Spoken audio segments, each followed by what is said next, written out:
Welcome to the official guide on how to play the Machiavelli, the abstract circular board game of kingdom dominance. So, how do you play? Well, you start by giving each player all of their pieces. They have 5 of these peons and 1 prince token. And they also have this little cube, which is the knight token. We'll get on that later. So, what's the goal of the game?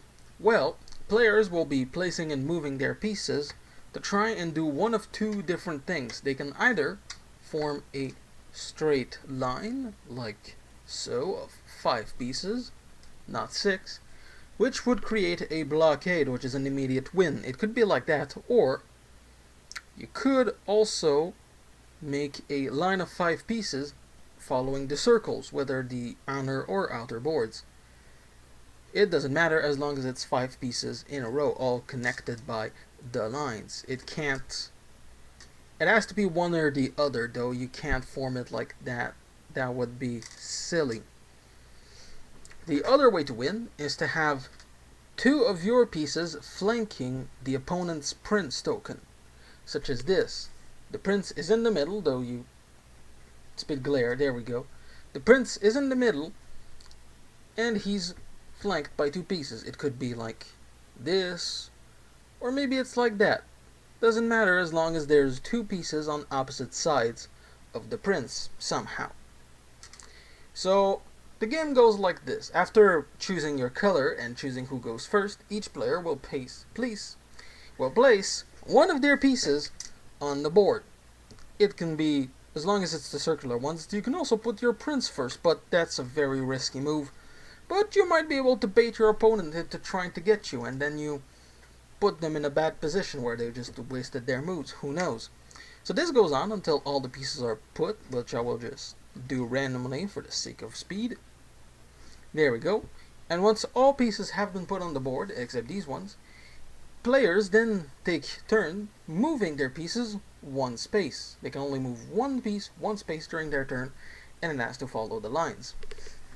Now, instead of moving or placing a piece, they can also knight one of their peons by taking the cube and putting it on it. What does a knight do? Well, when it moves, it can also jump over a piece, as long as it's only a move of 2 total and there's nothing blocking it. Like here, it wouldn't be able to jump since something would be blocking it, but as long as it has a free space to do it, it can jump, meaning it moves a lot. It doesn't take the piece, it's not checkers, but it gives you a lot of advantage and gets you out of binds. Another piece that can get you out of binds is the prince himself. He's not defenseless.